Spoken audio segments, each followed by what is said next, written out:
बच्चों, तो क्या हाल चाल है? सब बढ़िया है, ठीक ठाक है। आज के सेशन में हम लोग देखते हैं power in AC circuit.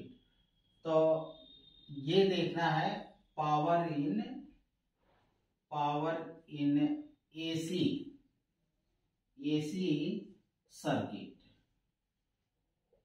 Circuits. अब इसमें अगर हम फॉर ले लेते हैं डीसी सर्किट, तो डीसी सर्किट के लिए बात करें तो डीसी सर्किट में V हमारा होता है कांस्टेंट, V हमारा होता है कांस्टेंट, करंट भी होती है कांस्टेंट। तो पावर इज आल्सो कांस्टेंट और V इंटू आई, V टाइम आई पावर होता है और ए भी जो होता है कांस्टेंट होता है। लेकिन अगर यही बात हम लोग एसी सर्किट के लिए करते हैं तो फॉर एसी सर्किट की बात करें तो एसी सर्किट में आएंगे तो V जो होता है, वोल्टेज जो होता है वैरी करता है, वैरी विथ टाइम के रिस्पेक्ट से वैरी करता है। करंट भी हमारी वैरी करती है with time, vary with time और therefore P also vary with time, ये भी जो होता है वैरी करेगा टाइम के रिस्पेक्ट से। तो अब ये वाला जो P equal to V into I है, V टाइम आई है, वो अप्लाई नहीं होगा। अब अगर हम इसके लिए इक्वेशन लिखे अल्टरनेटिंग करंट के लिए V और I का, तो V equal to V nought sine omega t, V nought sine omega t होगा। और करंट जो होती है सम सर्किट लीड्स करती है और सम सर्किट में लेग करती है, यानी कुछ सर्किटों में ये आगे चलती है और कुछ सर्किटों में पीछे चलती है। तो हम आगे वाला ही इक्वेशन लेते हैं, मान लेते हैं कि करंट हमारी जो है लीड कर रही है phi angle voltage sine omega t और प्लस फाई। तो अब यहाँ पे देखें कि इस डीसी सर्किट में वोल्टेज हमारा कांस्टेंट है, करंट हमारी कांस्टेंट है, तो P equal to V time I ले लिया। लेकिन अगर एसी सर्किट में देखें तो वोल्टेज हमारा वैरी कर रहा है विद टाइम, करंट हमारी वैरी कर रही है with time and therefore P also vary with time के रिस्पेक्ट से वैरी कर रहे हैं। तो यहाँ पे एवरेज पावर की बात होगी, जब अल्टरनेटिंग करंट की बात होगी तो उसमें हम लोग एवरेज पावर लेंगे और एवरेज पावर होगा, फॉर्मूला हम लोग पीछे देख चुके हैं, P एवरेज ले लें या P को ऐसे लिखते हैं एवरेज के लिए। अब इसको लेते हैं, एवरेज का फॉर्मूला होता है 0 to t, for complete cycle के लिए ले रहे हैं, फॉर वन साइकिल के लिए हम ले रहे हैं, तो वन साइकिल के लिए लेंगे तो 0 से t और यहाँ पे V I dt, या पहले हम P लिख लें, P और dt अपॉन 0 से t और ये हो जाएगा हमारा dt, ये हुआ। अब P इक्वल टू कितना होगा 0 से t और P equal to V time I dt upon 0 से t और ये होगा dt। अगर इसका इंटीग्रेशन करें तो ये इसका इंटीग्रेशन t आएगा। अगर हम देख लें कि इंटीग्रेशन ले लेते हैं इतने का 0 से t और dt, अब आप इंटीग्रेशन करेंगे तो ये मिलेगा t और 0 से t upper limit minus lower limit t minus 0, therefore इसका इंटीग्रेशन होगा t। अब यहाँ पे v की वैल्यू और i की वैल्यू पुट कर दें तो P एवरेज इक्वल टू मिलेगा 0 से t और ये होगा v nought sine omega t और आई नॉट साइन ओमेगा टी और प्लस फाइव और डी टी, और नीचे हम लोग को मिल गया कैपिटल टी। ये हो गया। अब v नॉट और आई नॉट कांस्टेंट है, तो इसको हम क्या करेंगे, आगे इंटीग्रेशन से आगे ले लेंगे और t को भी आगे ले लेंगे। तो इसको हम लोग लिख सकते हैं v not I not upon t integration 0 से t, और ये हो गया साइन ओमेगा टी और sign omega T plus five और डी टी, ये मिलेगा। इतना हम लोगों को मिला। अगर ये कर लें कि यहाँ 2 होता तो 2 साइन ए साइन बी का फॉर्मूला अप्लाई कर सकते हैं, और यहाँ पे तो हम क्या करते हैं 2 को मल्टीप्लाई कर देते हैं और 2 को डिवाइड करते हैं, तो यहाँ पे हम 2 लिख दें, यहाँ पे 2। अब 2 साइन ए यहाँ खोपचा में लिख देते हैं, 2 sine A into sine B equal to होता है कास ए माइनस बी और minus cos A plus B, ये हम लोग को मिलेगा। अब यही बात आगे चलते हैं और देखते हैं। आप इसको लिख ले, नोट कर ले, और फिर आगे देखते हैं कि क्या होगा। तो यहां से इतनी बातें हम लोग को समझ में आ गई, समझ में आ गया। आगे चलते हैं तो देखिए आगे क्या करना है हम लोग को। ये चीज हम लोग को आगे देखना है कि इंटीग्रेशन वाला पोर्शन कैसे सॉल्व करेंगे इसमें का। तो इंटीग्रेशन का पोर्शन हम लोग को फाइंड करना है। ये देखिए यहां से इंटीग्रेशन वाला पोर्शन हम ले लेते हैं, और इंटीग्रेशन का पोर्शन हम लोगों का है पी एवरेज। पी एवरेज ले लेते हैं, और पी एवरेज एनसीईआरटी में ऐसे ही एवरेज को लिखा है, और ये मिला v not I not upon 2 t, और इसको फार्मूले से ओपन करते हैं, इसको फार्मूला अप्लाई करेंगे, और ये वाला ओमेगा टी प्लस फाइव को हम ए मान लेते हैं, यानी ये टर्म को ए मान लेते हैं और इस टर्म को हम बी मान लेते हैं। तो ये वाला पहले टर्म आएगा, तो देखें ये होगा cos omega T plus five और माइनस यहाँ पे ए प्लस बी है, प्लस ए माइनस बी, तो माइनस लगाइए omega T then minus cos A plus B omega T plus omega T plus five, और ये हो गया डी। अब इंटीग्रेशन, अब देखें ओमेगा टी से ओमेगा टी कैंसिल आउट हुआ। अब यहां मिल जाएगा कास फाइव, यहां होगा cos 2 omega T plus five, तो इसको हम लोग लिख सकते हैं v not I not upon 2t और इंटीग्रेशन 0 से t, ये हो गया कास 5 dt।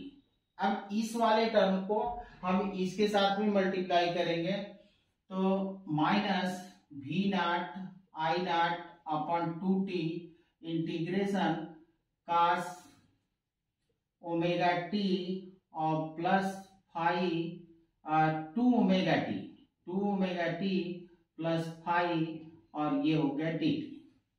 अब हमको इंटीग्रेशन करना है, तो इंटीग्रेशन हमारा टाइम के रिस्पेक्ट से हो रहा है, तो इसमें तो इस वाले टर्म्स में तो टी है नहीं, तो ये कांस्टेंट हुआ, हम अब बाहर निकाल लेंगे। तो इसको हम ऐसे लिख सकते हैं v not I not upon 2t integration cos 5 को बाहर कर लेते हैं, तो कास 5 इंटीग्रेशन 0 से t dt और minus v not I not upon 2t integration. अब इसका इंटीग्रेशन हम आपको समझा दें कि कास अगर कहीं पे है कास x dx, तो इसका इंटीग्रेशन होता है साइन एक्स। अगर इंटीग्रेशन इस तरह से हो cos ax और dx, तो ये होता है साइन ax, और जो कांस्टेंट है इसमें a हमारा कांस्टेंट है तो ये भाग में आ जाता है। जो कांस्टेंट टर्म होता है वो भाग में आता है इंटीग्रेशन में। यही जब डिफरेंशिएशन की बात आती है तो डिफरेंशिएशन में ये मल्टीप्लाई में जाता है और इसमें इंटीग्रेशन में डिवीजन में आता है। तो अब इसका अगर इंटीग्रेशन हम करते हैं, 0 से t लिमिट है और t की जगह पर हम लिख लेते हैं 2 पाई बाई ओमेगा, क्योंकि टाइम पीरियड जो होता है 2 पाई और अपॉन ओमेगा होता है। तो यहां से हमको मिल जाएगा cos का sine 2 omega T plus phi upon 2 omega, और ये होगा 0 से 2 pi by omega. Definite integral में पहले हम लोग जिसके रिस्पेक्ट से इंटीग्रेट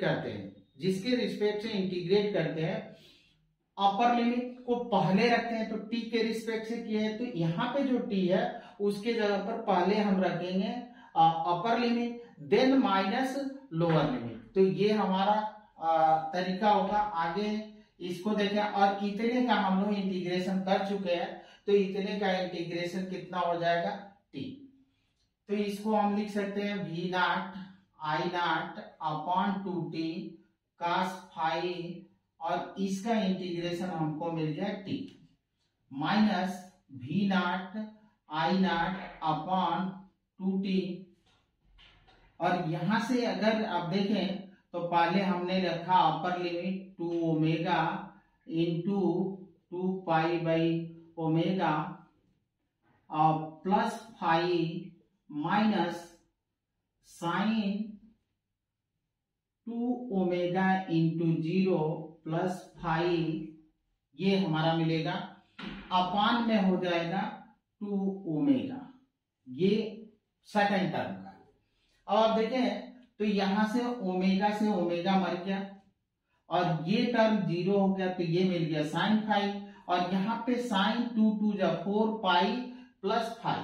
तो इस वाले टर्म को पहले हम सॉल्व कर लेते हैं। v0 I not upon 2t, और इस टर्म को सॉल्व करें तो ये साइन 4 पाई और प्लस हो गया फाई और minus sine phi upon 2 omega, ये मिला हम लोग को।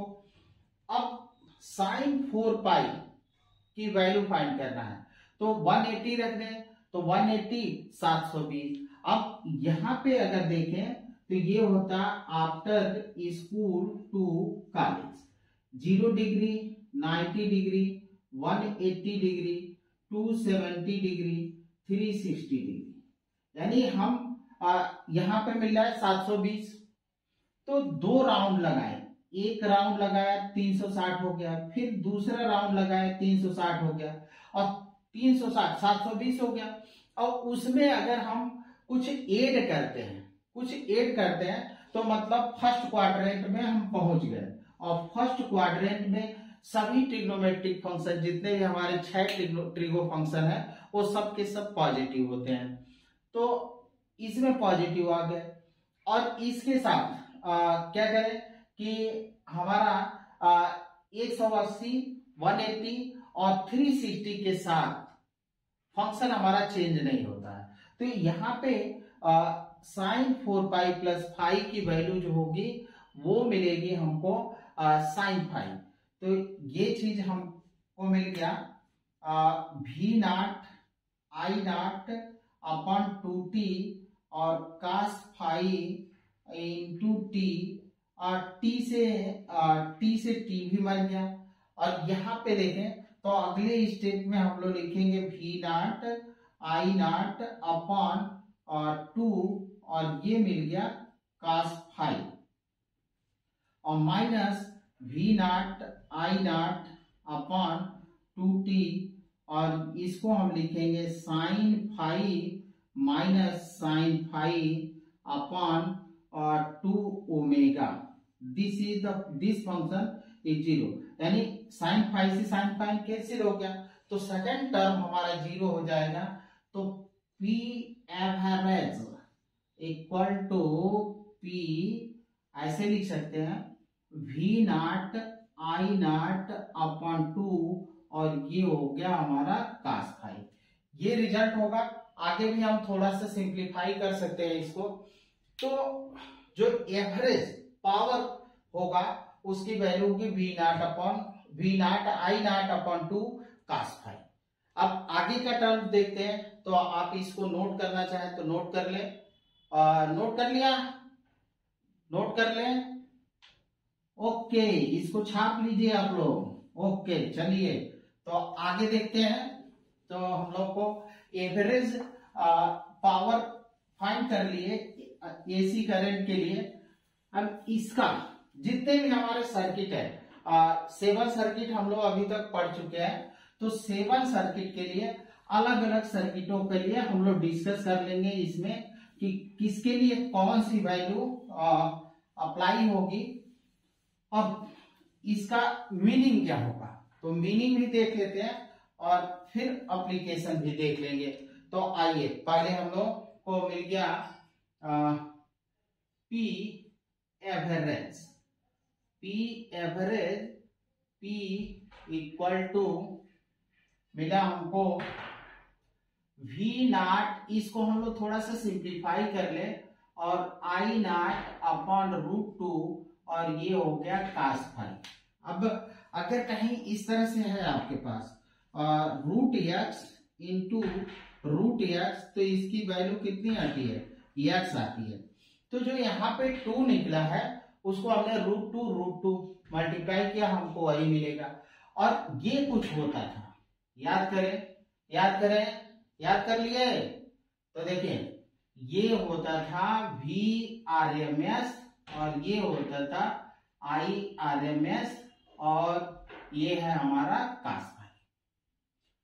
तो P average equal to P मिला और ये है ये रिजल्ट हमको मिलेगा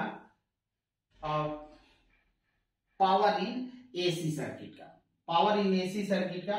और cos फाइव को बोलते हैं पावर फैक्टर, ये कहलाता है पावर फैक्टर, ये हमारा पावर फैक्टर। और पावर फैक्टर को अगर डिफाइन करते हैं तो पावर फैक्टर को डिफाइन इस तरह से किया जाता है, factor ratio of true power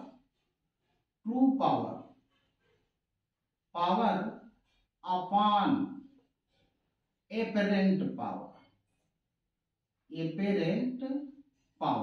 ये डिफिनेशन होता है। अगर आप डिफाइन करना चाहते हैं तो इसको इस तरह से डिफाइन कर सकते हैं कि the ratio of true power to apparent power is known as power factor. तो इसको हम लोग बोलेंगे पावर फैक्टर, पावर फैक्टर कहलाएगा। अब पावर फैक्टर यहाँ पे एक्चुअल में ट्रू पावर कितना होता है? तो ट्रू पावर होता है हमारा VRMS into IRMS into cos five upon apparent power जो होता है VRMS इंटू IRMS। अब ये वाला टर्म इससे कैंसिल हो गया और ये हमको मिला cos five. This is the power factor, ये हमारा पावर फैक्टर है। अब जो cos फाइव की वैल्यू होती है, cos फाइव की जो वैल्यू होती है, यानी फाइव की वैल्यू लाई करता है, five lie between 0 to 90 degree इसके, यानी जो पावर फैक्टर है हमारा उसकी वैल्यू जो होगी पावर फैक्टर की, वो वैल्यू होगी 1 और 0, ये हमारी वैल्यू होगी। देखिए, पावर फैक्टर की वैल्यू मैक्सिमम वैल्यू 1 होगी और मिनिमम वैल्यू क्या होगी? 0 होगी। तो ये पावर फैक्टर हम लोग का निकला। अब एक एक सर्किट को हम डिस्कस करते हैं। तो फर्स्ट सर्किट हम लोग कौन सा पढ़े थे? रेजिस्टिव सर्किट, यानी सर्किट में केवल रेजिस्टेंस हो, उस कंडीशन में देखिए तो आर सर्किट के लिए डिस्कस करें पहले पॉइंट में, तो आर सर्किट में V और I दोनों क्या थे, सेम फेज में थे। V और I जो थे दोनों सेम फेज में थे। अब इस कंडीशन में फाई कितना होगा, 0, तो कास फाई की वैल्यू आएगी 1। कास 0 की वैल्यू 1 होती है। तो जो पावर फैक्टर होगा फॉर आर सर्किट के लिए, पावर एवरेज या पावर की बात करें तो जो पावर हमारा होगा आर सर्किट के लिए वो मिलेगा कितना, VRMS इंटू IRMS और इंटू 1, ये मिलेगा। अब ये आर सर्किट का है, तो आर सर्किट के लिए P average equal to VRMS into IRMS। इसको जो पावर है हमारा उसको यूनिटी पावर भी बोलते हैं, यूनिटी पावर, क्योंकि इसमें जो पावर फैक्टर है, पावर फैक्टर की जो वैल्यू निकल रही है वो कितनी निकल रही है, 1। तो इसको unity power factor, unity power factor कहते हैं। तो ये हमारा आर सर्किट में हुआ।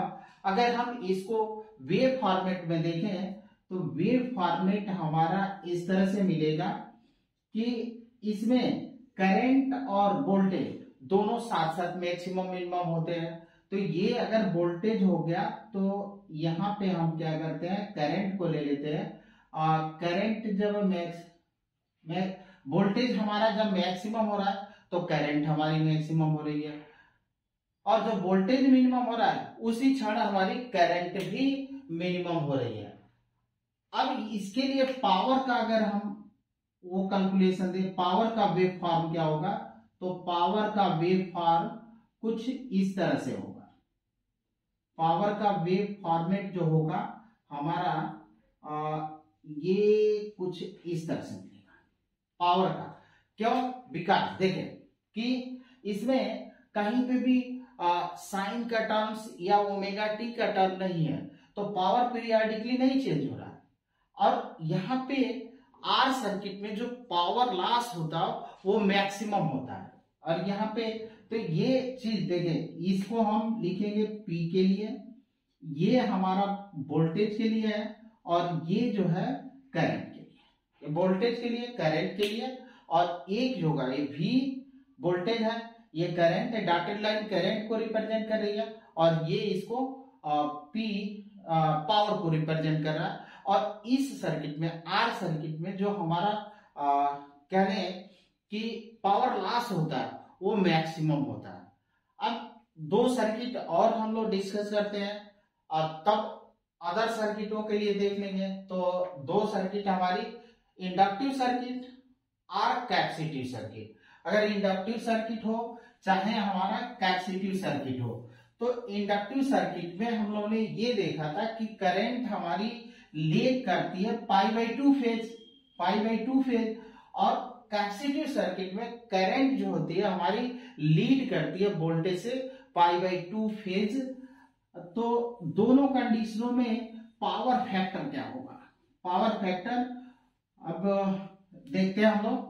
तो आइए यहाँ पे कौन सी सर्किट हम लोग को लेना है, आर सर्किट, और यहाँ पे ले लेते हैं आर तो हो गया, एल सर्किट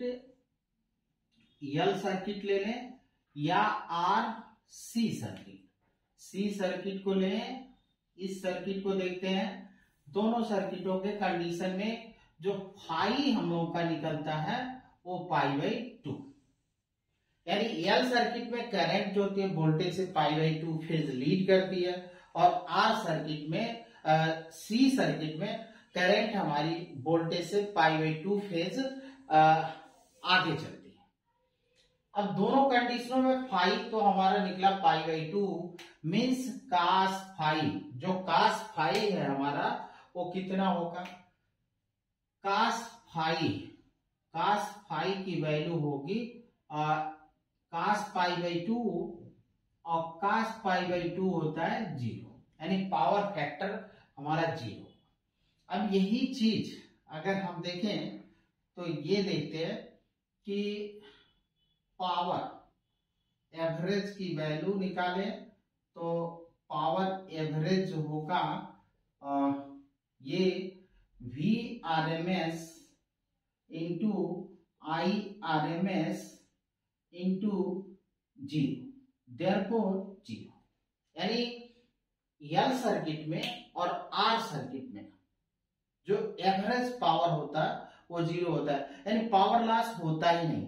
तो जो करंट होती है हमारी इस सर्किट में, in this such circuit, current is known as wattless current. Wattless current बोलते हैं। इस सर्किट में जो करंट होती है उसको क्या कहेंगे? Wattless current. क्यों? क्योंकि इसमें कोई पावर लॉस नहीं हो रहा है। L सर्किट है और R सर्किट है। अगर वेव फॉर्मेट हम बनाते हैं इसका, तो ये तो हमारी वाटलेस करंट कहलाएगी। वाटलेस करंट है, इसको बोलते हैं इस सर्किट में। अब इसके लिए अगर हम वेव फॉर्मेट बनाते हैं तो वेव फॉर्मेट कैसा होगा फॉर LRC सर्किट के लिए? तो देखिए कि हम L सर्किट के लिए पहले बना देते हैं, C में हम वैसे समझा देंगे आपको। तो L सर्किट के लिए जो वोल्टेज होता है वो लीड करता है करंट से। करंट हमारी लीड करती है π/2 फेज, और वोल्टेज अब उसी को कहें कि दूसरे से इन अदर वर्ड, तो वोल्टेज हमारा लीड करता है π/2 फेज। तो वोल्टेज का पीक पहले आएगा, तो ये हो गया वोल्टेज। अब इसको हम करंट का देख लें, तो करंट का कुछ इस तरह से वेव फॉर्मेट होगा और ये हमारी करंट हो जाएगी। तो ये वोल्टेज हो गया, करंट हो गया। अब हमको पावर का वो देखना है, तो पावर कंजम्पशन तो यहाँ पे आप देख ही रहे कि क्या हो रहा है, 0 है। तो अब पावर के लिए अगर हम बनाते हैं वेव फॉर्मेट, तो ये वेव फॉर्मेट इस तरह से होगा। ये इसको हम थोड़ा सा ऐसे कर देते हैं, ये करंट का है, करंट का, और ये वोल्टेज का। ये वोल्ट, ये करंट का हो गया। तो देखिए ये है P, ये है V और ये है I। अब इसमें आप जरा समझें कि अगर पावर के लिए आप देखें तो पावर जो होता है टाइम एक्सिस के रिस्पेक्ट से सिमेट्रिक है। यानी जितना पीक इसका पॉजिटिव साइकिल के लिए है, उतना ही पीक जो होता है नेगेटिव साइकिल के लिए है। जितना पीक इसका पावर का पॉजिटिव साइकिल के लिए, उतना ही पीक नेगेटिव साइकिल के लिए। इसलिए इसको कहेंगे कि ये पावर हमारा क्या है, सिमेट्रिक है। सिमेट्रिक है with time axis, with time axis के से। इसका मीनिंग ये हुआ कि इसको अगर हम लिखते हैं तो 0, ये हो गया T/4, और यहाँ पे जो हुआ वो हुआ हम लोग का T/2, और यहाँ पे मिल जाएगा, ये करंट का है, ये होगा 3T/4 और ये होगा T, कंप्लीट साइकिल। यानी देखें कि जो L है हमारा। अब L सर्किट की, तो L सर्किट में हम लोग का क्या होगा, L सर्किट इंडक्टर हमने जोड़ दिया, और इंडक्टर के यहाँ पे अल्टरनेटिंग वोल्टेज सोर्स और V = V0 sin ωt add कर दिया। ये हो गया अल्टरनेटिव वोल्टेज सोर्स से। तो L ने क्या किया, 1/4 साइकिल में इस सोर्स से, अल्टरनेटिव वोल्टेज सोर्स से क्या किया, एनर्जी लिया, अपने अंदर लिया, एनर्जी क्या कर रहा है, ले रहा है। और फिर 1/4, यानी ये पॉजिटिव साइकिल था, 1/4 मतलब यहां तक आए, तो 1/4 में जो एनर्जी अपने लिए अंदर ले रखा था उस एनर्जी को क्या किया, दे दिया, सोर्स को दे दिया। यानी 1/4 साइकिल में ये सोर्स से एनर्जी ले रहा है, सोर्स से एनर्जी ले रहा है और फिर नेक्स्ट 1/4 साइकिल में एनर्जी क्या कर रहा है, दे रहा है। यानी पहले सोर्स से लिया फिर दिया, फिर क्या करेगा वही काम, फिर नेक्स्ट 1/4 साइकिल में या 1/4 साइकिल में इसने एनर्जी क्या दिया, उसको सोर्स से लिया और फिर नेक्स्ट 1/4 साइकिल में एनर्जी फिर सोर्स को ट्रांसफर कर देता है। तो पावर लॉस जो हुआ वो क्या हुआ, इसका एल सर्किट में या सी सर्किट में 0 होगा। सी सर्किट के लिए भी ऐसे ही बनेगा, लेकिन थोड़ा सा उसमें हम अंतर करके आपको बताते हैं। पहली चीज ये हुआ कि इसने फर्स्ट, फिर से एक बार देखेंगे कि 1/4 साइकिल में इसने सोर्स से एनर्जी लिया और अपने मैग्नेटिक फील्ड में, जो इसके अंदर मैग्नेटिक फील्ड है, तो अपने मैग्नेटिक फील्ड में उसको स्टोर किया और नेक्स्ट 1/4 साइकिल आया, नेक्स्ट 1/4 साइकिल आ रहा है तो उसने क्या कर रहा है, अपनी एनर्जी फिर सोर्स को ट्रांसफर कर दिया। फिर नेक्स्ट 1/4 साइकिल में क्या कर रहा है, सोर्स से एनर्जी ले रहा है, अपने मैग्नेटिक फील्ड में स्टोर कर रहा है और अगले नेक्स्ट 1/4 साइकिल में वो किसको दे रहा है, सोर्स को दे रहा है। तो पावर लॉस जो हुआ वो 0 हुआ। ये अगर सी की बात करें, अगर सी सर्किट होता तो सी सर्किट में यहां पे हमारा कैपेसिटर हो जाता, ये कर ले कि यहाँ पे कैपेसिटर ऐड कर देंगे और सोर्स तो हमारा अल्टरनेटिंग वोल्टेज सोर्स ही होगा, V = V0 sin omega t, यह अल्टरनेटिंग वोल्टेज सोर्स है। अब इसने ये क्या करेगा, कैपेसिटर 1/4 साइकिल में सोर्स से एनर्जी लेगा, सोर्स से एनर्जी लिया अपने अंदर 1/4 साइकिल में और फिर और अपने अंदर जो इलेक्ट्रिक फील्ड है उसमें स्टोर किया, इलेक्ट्रिक फील्ड में स्टोर किया और फिर नेक्स्ट 1/4 साइकिल में इसने अपनी एनर्जी किसको दे दी, सोर्स को दे दी। फिर यही प्रोसेस रिपीट होता रहेगा। 1/4 साइकिल में ये जो होता है कि सोर्स से एनर्जी लेगा, अपने इलेक्ट्रिक फील्ड में स्टोर करेगा और फिर नेक्स्ट 1/4 साइकिल में अपनी एनर्जी किसको दे देगा, उसको ट्रांसफर कर देगा, सोर्स को दे देगा।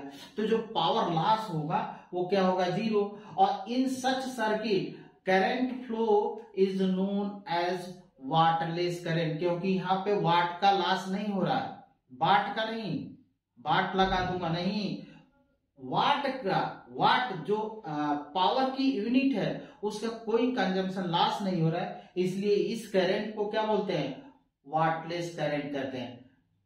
ये था। अब आते हैं अदर सर्किटों के लिए। तो अदर सर्किटों में जब हम चलते हैं तो अदर सर्किटों में क्या होता है वो देखते हैं। तो अदर सर्किट में तो हमारे कई सर्किट हैं, लेकिन सभी सर्किटों के लिए जितने मतलब आरएल सर्किट है या आरसी सर्किट है या एलसीआर सर्किट है, सबके लिए एक ही फार्मूला अप्लाई हो जाएगा। लेकिन हम यहाँ पे अदर सर्किट ले लेते हैं, अदर सर्किट।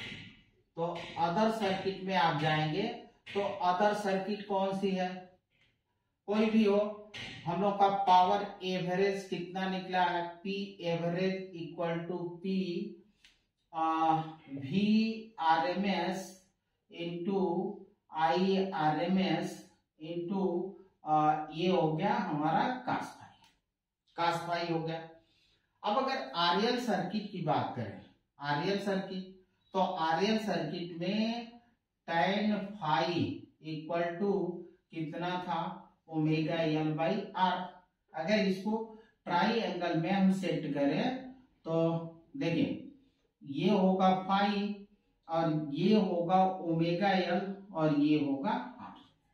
तो इसको अगर निकालें, जो हाइपोटेनियस है इसको हम लोग इम्पीडेंस बोलते हैं और ये कितना निकलेगा, R² प्लस ω/L का स्क्वायर, R² प्लस ω/L का स्क्वायर। अब कास फाई की वैल्यू देखें तो कास फाई = हम लोग को मिल जाएगा ये है इतना अपन ये, तो R by Z, base upon hypotenuse होता है तो R by Z, R by Z मिलेगा अदर सर्किटों के लिए। तो अब यहाँ पे P एवरेज निकाले तो P एवरेज हम लोग को मिलेगा P, और ये होगा V RMS into I RMS into R by Z, ये अदर सर्किटों के।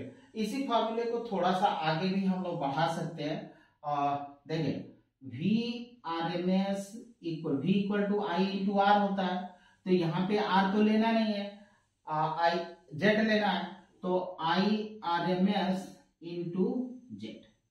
तो अब हम ये रख सकते हैं यहाँ पे, तो P एवरेज इक्वल टू मिल जाएगा V RMS की जगह पर हम पुट कर देंगे I RMS इंटू जेड, और ये हो गया I RMS और into R by Z, Z ने जेड को मार दिया, तो अब मेरा I RMS का स्क्वायर यहाँ पे लिख सकते हैं I RMS का स्क्वायर, और ये हो गया R। तो ये फॉर्मूला ये भी निकल सकता है। दूसरा चीज आप देखें कि इसको हम थोड़ा सा और भी सिंप्लीफाई कर सकते हैं, और I RMS equal to V RMS upon Z होगा, V RMS अपॉन जेड। तो इसके जगह पर ये जो I RMS है इसके जगह पर हम उसको पुट करें तो P एवरेज या P इक्वल टू मिलेगा कितना, I RMS की वैल्यू रखिए आप, तो I RMS की जगह पहले V RMS into V RMS upon Z into R by Z. इसको हम लोग ऐसे लिख सकते हैं V RMS का स्क्वायर R और बाई जेड स्क्वायर, ये हम लोग को मिलेगा फॉर्मूले में। अब आरएल सर्किट का अगर वेव फॉर्मेट देखते हैं तो आरएल सर्किट में वेव फॉर्मेट हम लोगों का कुछ इस तरह से होगा। देखिए ये हम ले लेते हैं करंट का, ये करंट का हो गया, वोल्टेज का इस तरह से होगा, वोल्टेज ऐसे हो गया, ये वोल्टेज है, थोड़ा ऊंचा हो गया, हाँ ये वोल्टेज का है। अब हमको पावर का वो करना है, तो पावर का जो वेव फॉर्मेट होगा वो कुछ इस तरह से ऐसे होगा, ये थोड़ा ज्यादा हो गया, ये ऐसे बनेगा,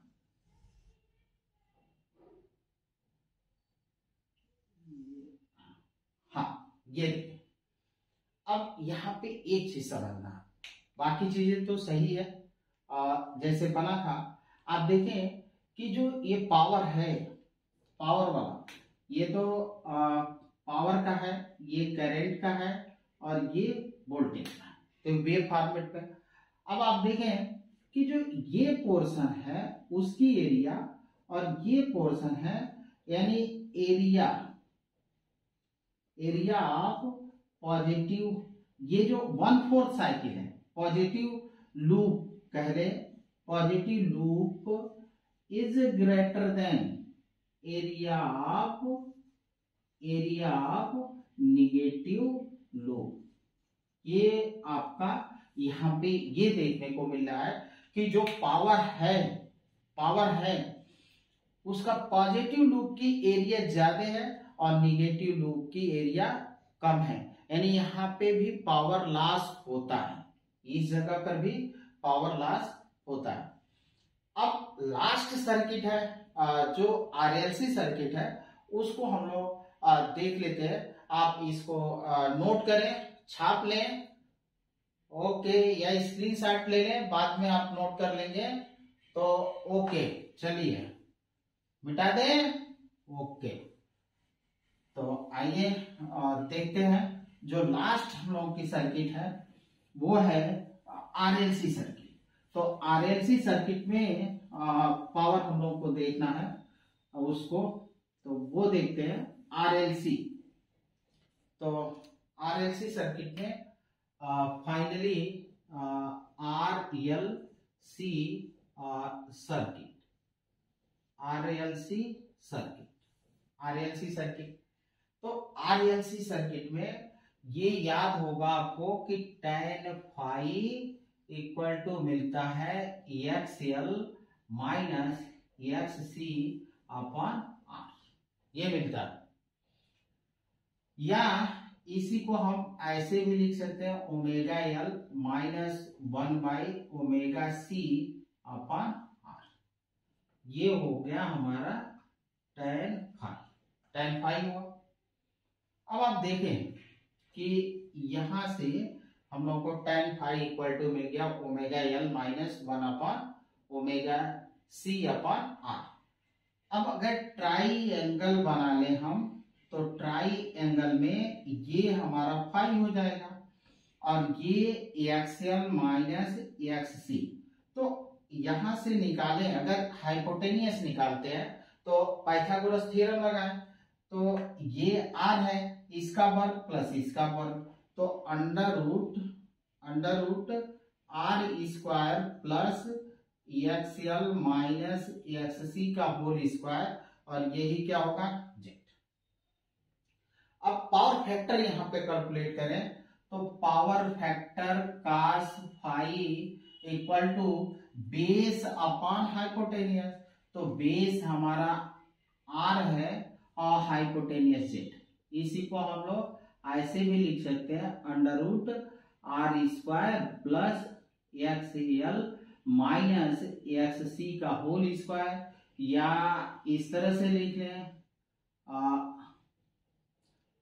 under root R square plus omega L minus 1/ओमेगा-c का होल स्क्वायर, ये मिल जाएगा। तो यहां पे पावर फैक्टर हमारा ये होगा। ये था पावर फैक्टर, और हम लोग का जो एवरेज पावर, जैसे पावर इन एसी सर्किट था। उम्मीद करता हूं कि आपको समझ में आया होगा। अगर कोई क्वेरी हो तो आप कमेंट्स करके मुझे बताएं। धन्यवाद।